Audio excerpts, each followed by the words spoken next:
All right, let's jump right in. When I say the name Florence Nightingale, what's the first thing you picture? For most of us, right? It's that classic image of a calm, almost saintly woman walking through a dark hospital ward carrying a little lamp. But today, we're going to look past that lamp and uncover the real story of a true medical, an innovator who built the very framework of modern healthcare as we know it.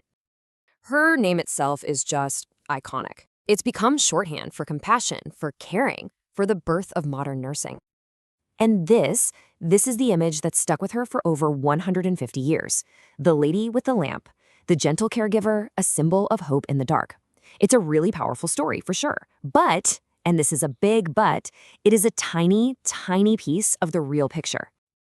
What if I told you that her most powerful tool, the thing that saved way more lives than any single act of kindness, wasn't a lamp at all? What if it was her absolutely revolutionary use of numbers, statistics, and data? Yeah, this is where things get really fascinating. You know, in a lot of ways, Florence Nightingale was one of the world's first data scientists in the field of public health. She just got it. She knew that to solve a huge problem, you first have to measure it. And believe me, she was staring down a problem of absolutely catastrophic proportions. So get this, when she shows up at these military hospitals, she quickly realizes the biggest killer wasn't bullets or cannonballs on the battlefield. Not even close. It was what was happening inside the hospital walls. Soldiers were dying in droves from things like typhus, cholera, dysentery, all totally preventable diseases tied to filthy, unsanitary conditions. And this quote, wow, it just says everything about how she thought. To her, statistics weren't just boring, dry numbers on a page. No way. They were a tool for finding the truth. They were a way to see the hidden patterns in all that suffering so that you could finally do something to stop it. For her, it was both a scientific and a moral mission. You know what we'd call this today? A quality improvement cycle. It's standard practice now, but she was pioneering it back then. She recorded everything, mortality rates, what people were dying from, patient outcomes. She would measure the problem, analyze the data to find the root cause, then make a change, like, say, scrubbing the floors, and then measure again to prove that it actually worked. And here's where her genius really shines.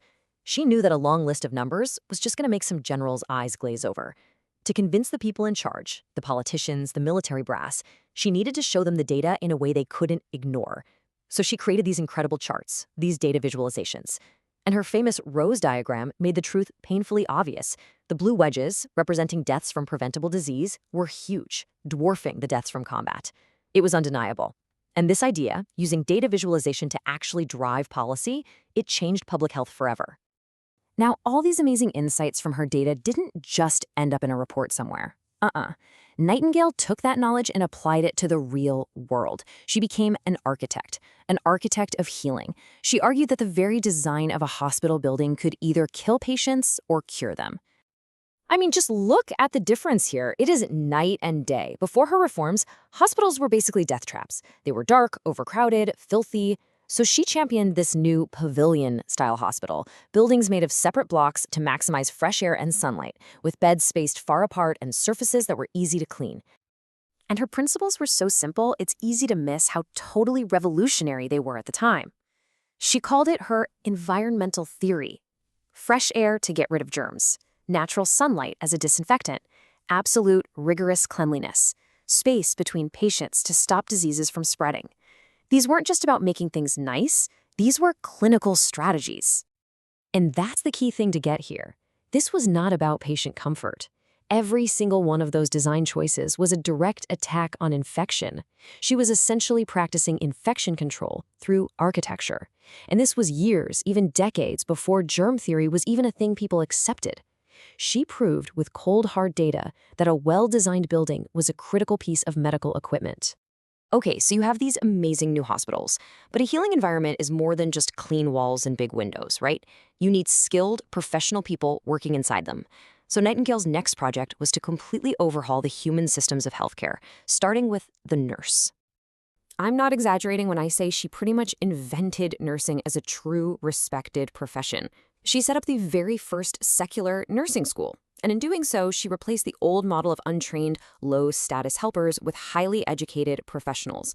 The curriculum was tough. It focused on clinical skills, on systematic observation, which, hey, is just another form of collecting data, right? and on a powerful ethical code of conduct. And she didn't just stop at the hospital gates. She was thinking so much bigger. She took that same playbook, using powerful data to advocate for change that worked so well on the generals, and she took it straight to the government. She fought for huge public health reforms, arguing for better housing, clean water, and proper sanitation for everybody. She proved that the health of an entire nation rested on these systemic foundations. So, why are we still talking about someone from the 19th century today? Why does she matter so much? Well, it's because her core ideas aren't just some dusty old historical facts. They are, quite literally, the operating system that runs modern healthcare quality and patient safety. This chart really just lays it all out. It connects the dots perfectly. What she called systematic observation and data, well, today we call that quality improvement, or QI cycles. Her pavilion hospital design, that's the direct ancestor of what we now call infection control by design. Her professional nurse training paved the way for modern competency and leadership programs. And her insistence on using data to argue for public health reforms, that's the very definition of evidence-based health policy. She wrote the blueprint we're all still using. So while The Lady with the Lamp is a beautiful story, it's just not the whole story. The full picture is of someone so much more complex and, frankly, so much more impressive. She was a systems thinker, a brilliant data analyst, an architect, a fierce political strategist who completely redesigned how we care for each other when we're sick. And that kind of leaves us with one last big question to chew on. In our world of gene therapy, AI diagnostics, and robotic surgery, it can be really easy to forget the absolute basics.